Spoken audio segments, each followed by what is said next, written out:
fod yn gyflwyno Rhuanedd Richards, Cyfarwyddwr BBC Cymru. Dechreuodd Rhuanedd ei gwaith yn ystafell newyddion cyn mynd ymlaen i gyflwyno ar y radio a theledu. Ac yn nawr mae Rhuanedd yn rhedeg BBC Cymru. Rhowch groeso i Rhuanedd Richards.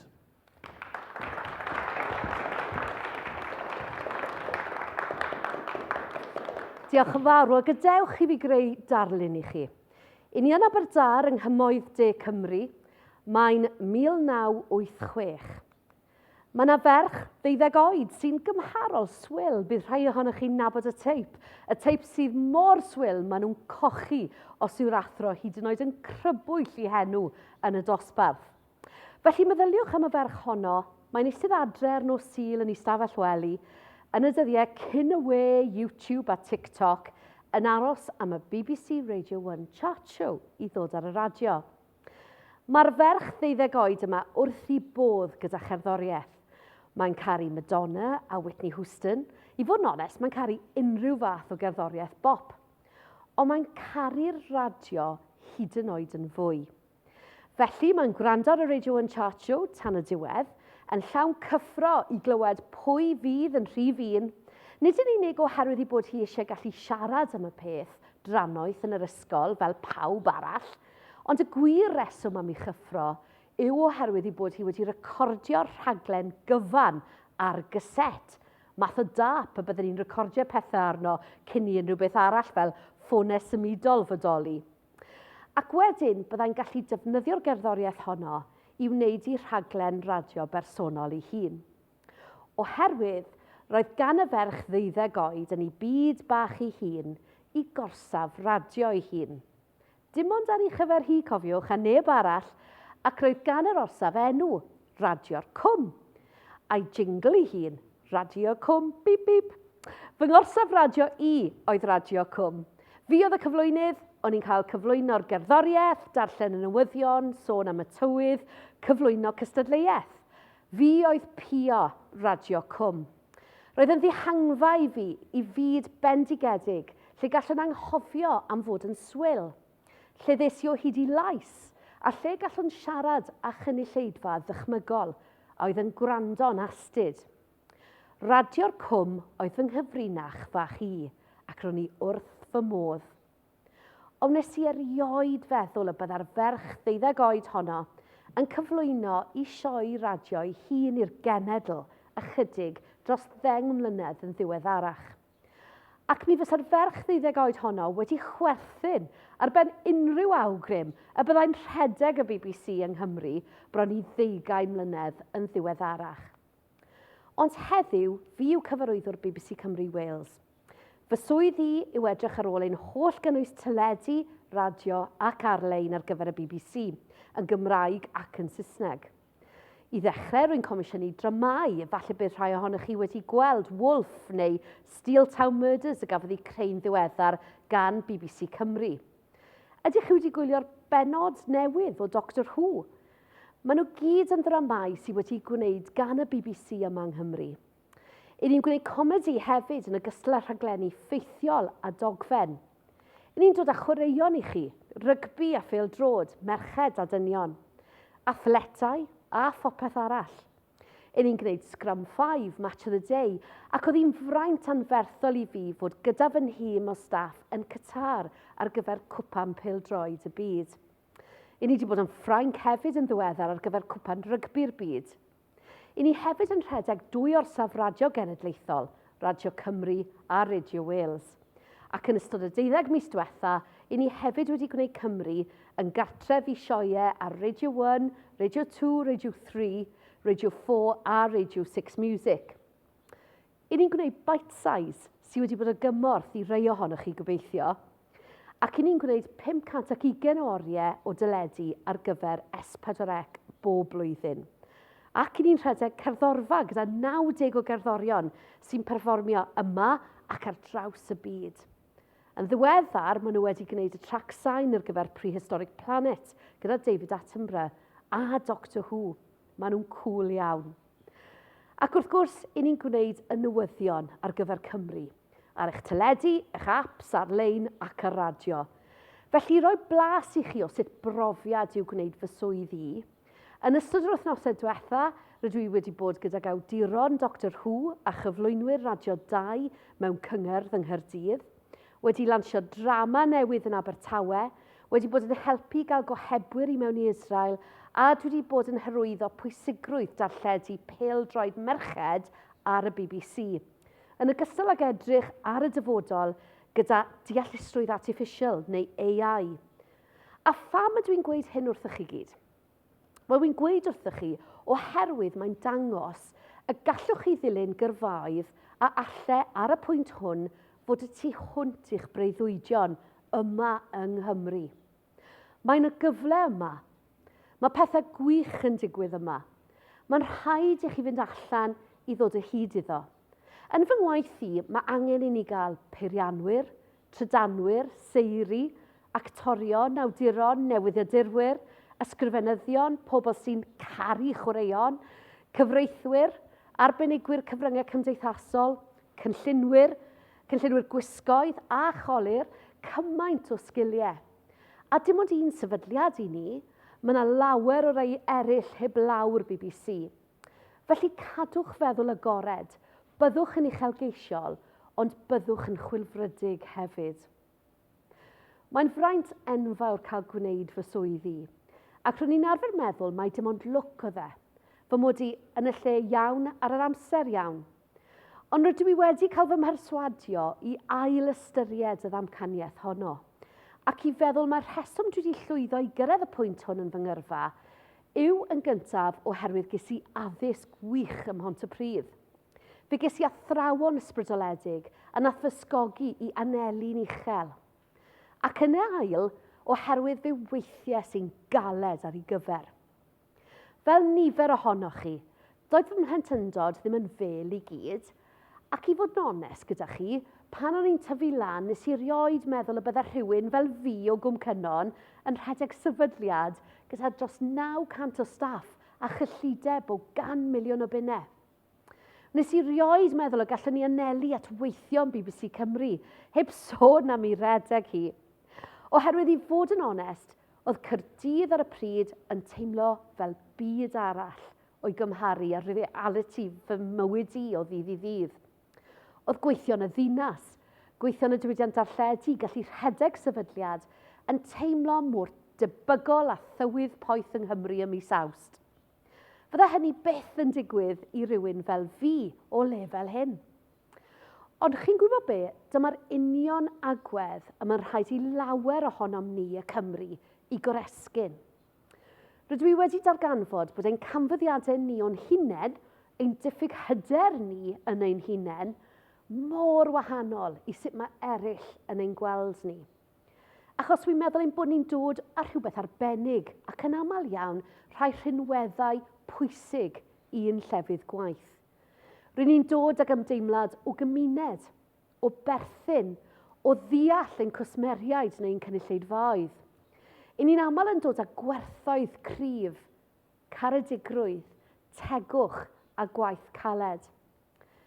Felly sut ddigwyddodd hyn i fi? Wel, mi ddechreuodd pethau drwy wirfoddoli gyda gorsaf radio leol pan o'n i yn y coleg yn Aberystwyth. Oedd gen i raglen gerddoriaeth bob nos Wener o'r enw The Frosted Pink Lipstick Show.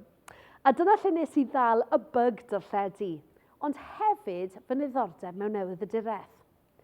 Felly fe nes i gais ac ro'n i'n llwyddiannus i gael ysgoloriaeth y BBC i astudio diploma ôl-raddedig mewn newyddiaduraeth darlledu ym Mhrifysgol Caerdydd. Cyn dod yn ohebydd ac yn y pen draw dod yn un o'r gohebwyr gwleidyddol cyntaf erioed yn Senedd Cymru. O'n i yna am tua 8 mlynedd, tra'n cyflwyno rhaglenni newyddion ar gyfer Radio Wales, Radio Cymru, teledu'r BBC ac S4C. A fe ges i gyfle hefyd i weld rhywfaint o'r byd. Fe nes i ohebu o Efrog Newydd ar ôl 9/11. Fe nes i raglen lle ges i gyfweld â Phrif Weinidog Israel, Benjamin Netanyahu. Fe ddilynais y band y Stereophonics wrth iddyn nhw ennill i gwobr Brit gyntaf. Ac fe nes i gyflwyno rhaglen o ffeinal cwpan yr FA pan gafodd i gynnal yng Nghaerdydd. Rydw i wedi cael llawer o gyfleoedd a llawer o hwyl, a nawr yn gallu rhedeg BBC Cymru. A wy'n gweld hwn fel cyfle i adrodd stori Cymru i'r byd, i dynnu sylw at ein newyddiadurwyr, ein straeon, ein hactorion, ein cerddoriaeth, ein hawduron, ein iaith, ein hanes, ein diwylliant a'n cynnwys i wledydd yr ynysoedd hyn a thu hwnt. Heb os, mae gyda ni stori a hanner i'w hadrodd. Rydw i mor falch o ble wy'n dod, o'r hyn y mae wedi roi fi, wedi fy siapio i, a ddyle chithau fod hefyd. Cariwch eich hunaniaeth gyda balchder. Ble bynnag ewch chi, cofiwch o ble chi'n dod a beth mae'n ei olygu i chi. A dwedwch wrth bobl am y wlad anhygoel hon. Wrth edrych nôl ar yr hyn rydw i wedi wneud hyd yn hyn yn fy ngyrfa a'r hyn rydw i wedi ddysgu dros y blynyddoedd, mae ambell beth rwy'n dymuno y byddai'r Rhuanedd yn ei harddegau wedi cael gwybod pan oedd hi eich oedran chi. Mae yna bethau am fywyd, gyrfa ac arweinyddiaeth, a fydda wedi gwneud bywyd yn symlach pe bawn ni'n gwybod amdanyn nhw bryd hynny, sydd yn sicr wedi newid y ffordd rwy'n edrych ar bethau nawr, gwell. Ac mae'n debyg pe bawn ni'n gallu rhannu unrhyw beth gyda chi heddiw, a pethau hynny fydde, yn gyntaf oll, be bynnag gnewch chi, gwnewch yn siŵr eich bod yn seilio'ch penderfyniadau ar yr hyn sy'n eich gwneud chi'n hapus. Mae cymaint o bwysau'r bobl ifanc i wybod be maen nhw eisiau i'w wneud am weddill i bywydau, o oedran mor ifanc. Ond pidwch a chanolbwyntio ar hynny. Canolbwyntiwch ar beth sy'n eich gwneud chi'n hapus nawr, boed hynny o ran eich dewis mewn diddordebau, o'r ddewis eich tygau, neu'ch safon uwch, neu'n wir eich gyrfaoedd. Ych chi'n gweithio am gyfnod hir iawn mewn bywyd. Mae eich cyfnod yn yr ysgol yn dod i ben mor gyflym, ond ych chi'n gweithio am amser maith. Felly gwnewch yr hyn sy'n eich gwneud chi'n hapus. A dweud y gwir, allai ddim aros i fynd i'r gwaith bob dydd. Ac mae hynny oherwydd mod i'n caru'r hyn wy'n ei wneud. Nes i ddim cynllunio hyn o gwbl, dim ond dilyn fy niddordebau, ac fe nathon nhw fy arwain ar hyd y llwybr yma. Bod yn hapus yw y peth pwysicaf mewn bywyd.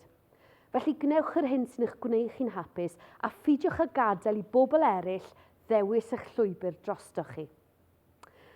Yn ail, ac efallai mai dyma un o'r pethau pwysicaf o ran fy agwedd i tuag at fywyd, sef credwch yng ngrym bod yn bositif ac optimistiaeth wrth ysbrydoli ac ysgogi eich hun a phobl eraill. Cafodd neb i ysbrydoli gan ddiflastod erioed. Meddyliwch sut ych chi'n teimlo pan fyddwch chi'n cael eich cyfarch yn y bore gan rhywun sy'n edrych yn ddiflas.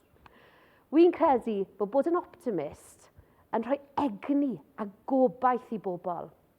Dyw hynny ddim yn golygu bod yn ddall i'r gwir, mae angen i ni gyd fod yn ymwybodol o'n gwendidau, a'n beiau, a'n heriau, ond ysbrydoli eraill yw goresgyn. Hefyd meddyliwch y gorau o bobl eraill bob amser. Yna pwysigrwydd gosodnodau.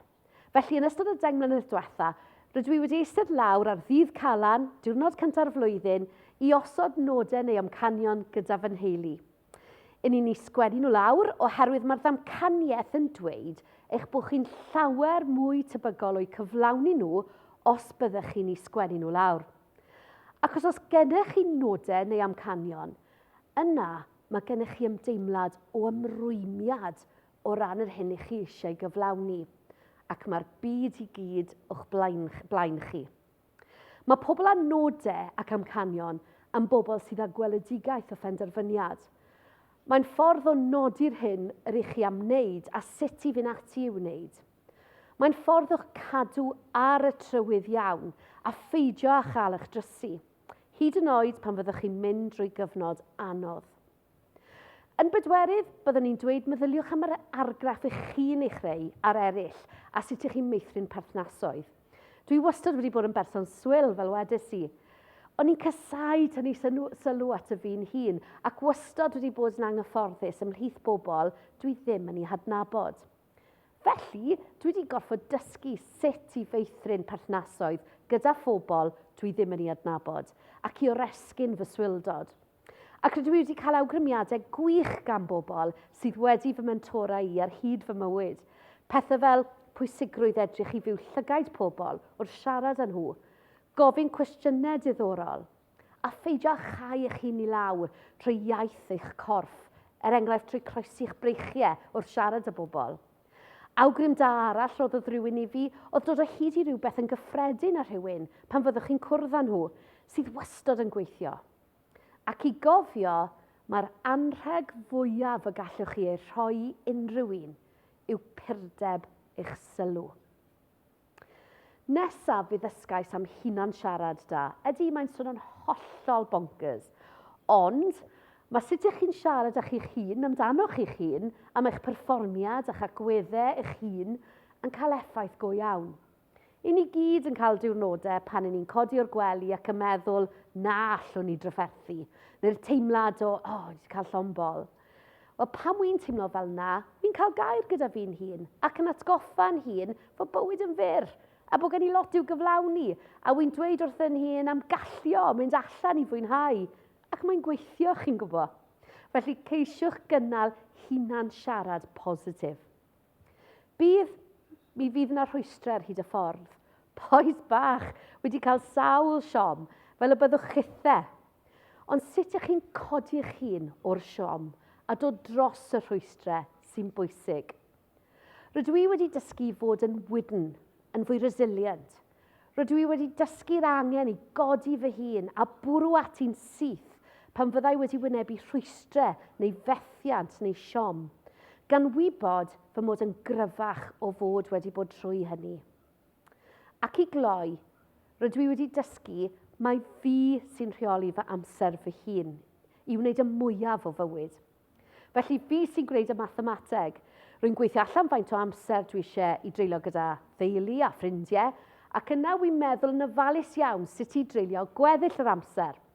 Rwy'n caru gwyliau, felly wy'n gwneud yn siŵr bod amser i deithio. Ond rwy'n gwirfoddoli hefyd ac yn mwynhau hynny, yn neilltuo tua 2 awr i 10 awr yr wythnos ar gyfer hynny.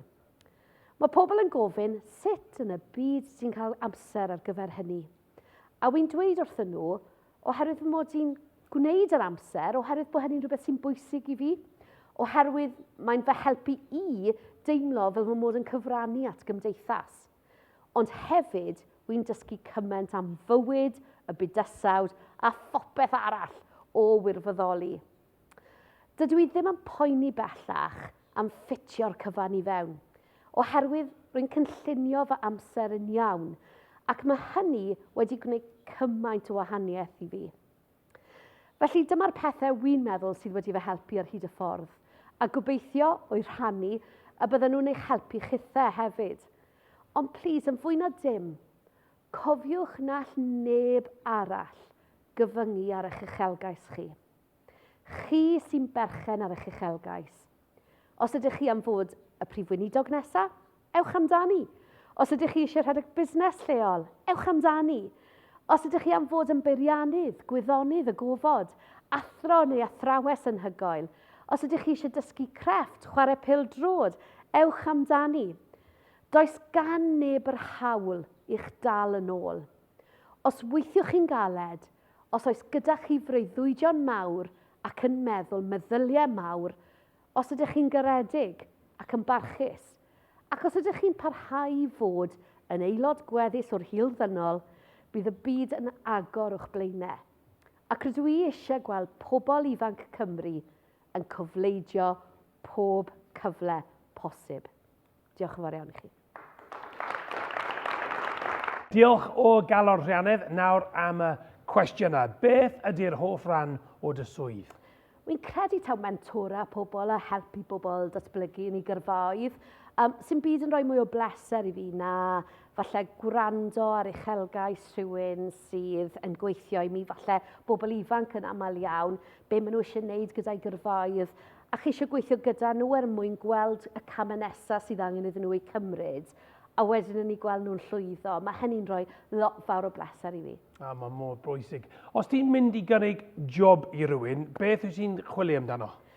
Dwi'n meddwl bod fi'n chwilio am rhywun sydd yn gallu dod â nifer o ddiddordebau i'r bwrdd, rhywun sydd â phersonoliaeth llawn, diddordebau mawr. Mae pawb yn gallu cael cymwysterau, mae rhaid ni'n bwysig wrth gwrs, ond dwi'n chwilio am rhywun sy'n dod â rhywbeth arall, sydd yn gallu dod â rhyw arbenigedd, rhyw bersonoliaeth mawr, hiwmor yn aml iawn, ond yn bendant positifrwydd, pobl sydd ag egni. A hefyd balchder yn dod o Gymru? Mae hynny'n bwysig hefyd, achos yn fy swyddi, mae adrodd stori Cymru mor bwysig naill yn y Gymraeg neu'r Saesneg, ac felly mae cymryd diddordeb yn yr hyn sy'n digwydd yng Nghymru mor bwysig i'r rôl yma. Fab. Ti wedi bod ar y teledu ar y radio, nawr ti'n rhedeg y BBC yng Nghymru. Wyt ti'n meddwl gall unrhywun yn fod yn arweinydd? Dwi yn meddwl hynny. Fi'n credu bod modd dysgu sgiliau arweinyddol. Dwi'n credu bod angen yn gyntaf fod eisiau cyflawni rhywbeth. Sy'n pwynt mynd i arwain unrhyw beth os nag ych chi eisiau cyflawni rhywbeth a gadael gwaddol ar eich ôl. Yn ail wedyn, dwi'n credu bod angen creu gweledigaeth a rhannu'r weledigaeth yna gyda'r bobl yna sy'n gweithio i chi. Ac yn drydedd, mae angen creu'r amgylchfyd, y gweithle iawn, y diwylliant iawn mwyn i bobl medru gweithredu ar y weledigaeth honno. Ac o gael yr holl elfennau yna at ei gilydd, wy'n credu gall unrhyw un arwain. Rhaid te, ti'n barod am un arall? Oce te. Beth yw'r cyngor gweithaf chi erioed wedi cael? Wy'n credu ta'r cyngor gweithaf ges i erioed, oedd rhywun yn gweithio fi bod angen i fi fod yn fwy awdurdodol, bod rhaid fi wenu llai, bod rhaid fi fod yn fwy serious yn popeth o'n i'n neud. A nid yna dwi, nid yna'r person ydw i, a dwi'n credu, os nag ych chi yn ddidwyll, os nag ych chi'n trio bod yn chi'ch hun, mae bobl eraill yn gweld hynna. A dwi'n meddwl bod e'n mor bwysig eich bod chi yn arwain yn ddidwyll, ac bod chi'n onest â phobl ynglyn â pwy ydych chi, a dwi'n ceisio annog hynny ym mhobl eraill hefyd. O, perffaith. Diolch yn fawr iawn i Rhuanedd Richards.